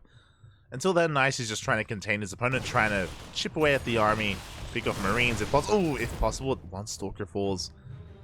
An overextension from Nice. Meanwhile, the drop is making its way towards the main base. Does Nice see it? I don't think his observer is within range. Oh, just barely not. Uh-oh. Here we go. The army's pushing. We have the main force moving towards the third base at the same time dropping to the main, but we have a shield battery, a couple of Stalkers in position. We will defend. At the same time, Nice, he recalls back home. He defends against the first drop, but he realizes that the army is missing. He does... Oh, he shuts down the medevac. The medevac goes down. The Colossus is exposed. Where's the overcharge? It's not here. Big loss. The Colossus goes down. A massive loss for Nice, but he comes in with reinforcements. He shuts down the medevacs. And he should be able to chase down this army. Didn't go down for free. It was a costly trade here for Nice, but he cleans it up nonetheless. And now we're pushing. Now we are moving out across the map. Oh, we take down the final medevac even. Very good trades. Very good trades here from Nice. Keen is hurting. He's actually a little bit vulnerable back at home, but Nice is going to be holding off on the attack. He doesn't have a War Prism. He doesn't have a way to reinforce. So it does make sense that he just holds off. Fourth base. Double Forge. Double Forge for double upgrades. Nice, just getting further ahead. You could definitely argue that maybe there was an opportunity to go for a kill move, but again, he didn't have a War Prism. Without it, unwise to move out. Gonna be chilling back at home, looking to absorb the attacks here of Keen. Meanwhile, Keen is fortifying himself, getting his third base up and running, fanning out his Widow Mines, spreading out his tanks, getting into his economy.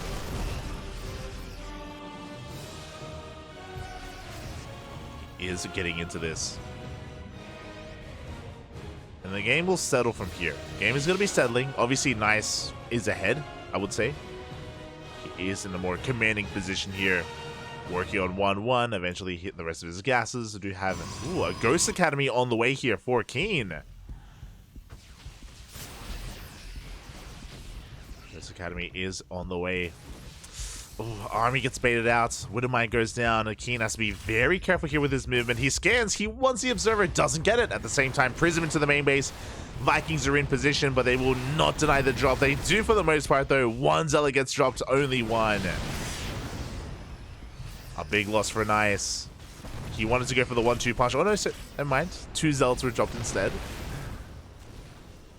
Nice, he's getting damage done in the main base. 4 SCVs go down. Now we are gaining ground here on the front lines, but that tank, that one tank in the back line doing so much here for Keen.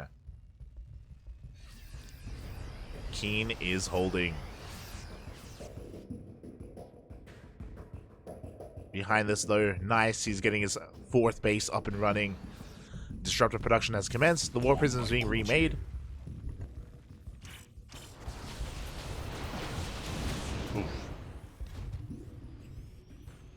Prism is on the way. Dark Shrine as well. Second robo as we take care of these gases.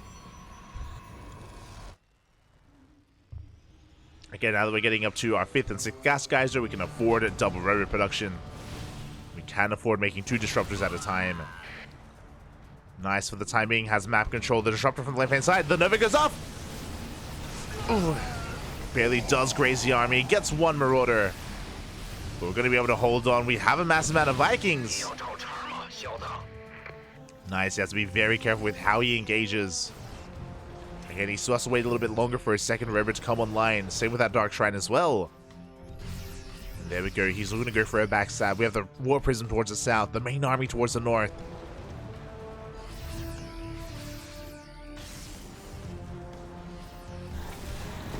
There we go. He is looking to push on forward. Zal's going to drop in a big warp and he's going to be denied. We focus on that Prism just in time. That's nice. Is going to be threatening a dive. Nova comes out. No! Massive connection. Oh my god. Keen, he takes a Nova to the face. We dive on the army and that's going to be it. That's going to be the end of the army for Keen. And nice, in one fell swoop, in one big move, he has broken the third base. Gets on top of the economy, gets on top of the Vikings. And nice is looking to snowball out of control. Some of these Widow Mines are going to reset. But the CC! The CC is going to go down. We have reinforcements from behind. Nova goes off. GG gets called. And nice will do it. He will pull it off. He wins it all with Starlight Twinkle. GG, well played. Congratulations to Starlight Twinkle, to Wayne, Cham, and Nice for taking another win here, for bringing down the KWANGDONG Freecs. Oof. Again, the KWANGDONG Freecs, they have been struggling. They have been struggling this season. They have been struggling in WTL, and they need every single win here to make it out into the playoffs. Alas, with this loss, it's looking that much more bleaker for the team. The KWANGDONG Freecs, they're going to need your energy. They're going to need your support in the coming weeks if they want a chance at making it into that top 8. Best of luck. Best of luck to them here. As for now, we're going to be going on a break. Going to be going on a short break. When we return, we'll have our second and final best of 7 on the night. It's going to be the Platinum Heroes versus Mystery Gaming. See you soon. See you in 4 minutes. Take this moment, hydrate your Hydras, stretch your roaches, massage your Marines, drain your Disruptors, and be back here for our next best of 7.